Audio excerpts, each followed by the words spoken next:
Magandang hapon, narito ang 3-day weather forecast.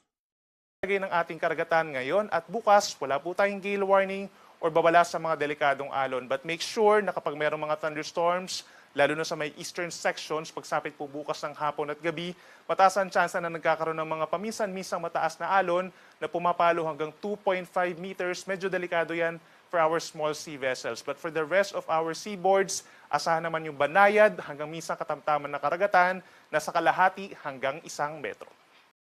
Para naman po sa lagay ng ating panahon pa for the next 3 days from Thursday up until Saturday. Inulit natin ito yung time kung saan tumatawid po yung low pressure area from Mindanao going to Sulusi hanggang sa makarating po ng Southern Palawan. So pagsapit ng Thursday, may mga areas po sa may Southern Bicol, kabilang na ang Mayon Volcano, no, yung mga kababayan po natin sa Albay, posible yung mga pag-ulan, mga light to moderate rains, ganyan din sa may Catanduanes, Sorsogon, Masbate, Romblon at lalawigan po ng Palawan, dito sa may parting Sulusi. Yan ay dahil dun sa trough or outer part ng low pressure area. Then pagsapit ng Friday and Saturday, hindi apektado ang malaking bahagi ng Luzon, except pa rin dito sa may Romblon at sa lalawigan po ng Palawan. More light to moderate rains at times heavy rains kapag may mga thunderstorms sa hapon, kaya mag-ingat na rin sa banta ng mga pagbaha at pagguho ng lupa.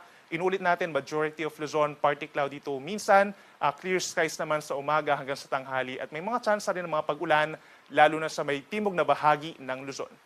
Sa ating mga kababayan po sa Visayas, kapansin-pansin from Thursday up until Saturday, makulimlim na panahon, affected din po ang Visayas, kahit maliit yung chance na dadaan po doon ang low pressure area, may mga light to moderate rains, hindi naman siya tuloy-tuloy, madalas magiging maulap, at minsan nga mayroong mga thunderstorms po na posibleng magdulot ng mga pagbaha at pagguho ng lupa. So lagi tumutok sa ating mga thunderstorm advisories or worst case, possible din yung mga heavy rainfall warnings na saglit. Temperature natin sa may Metro Cebu hanggang 31 degrees, habang dito sa may Tacloban and Iloilo hanggang 32 degrees Celsius.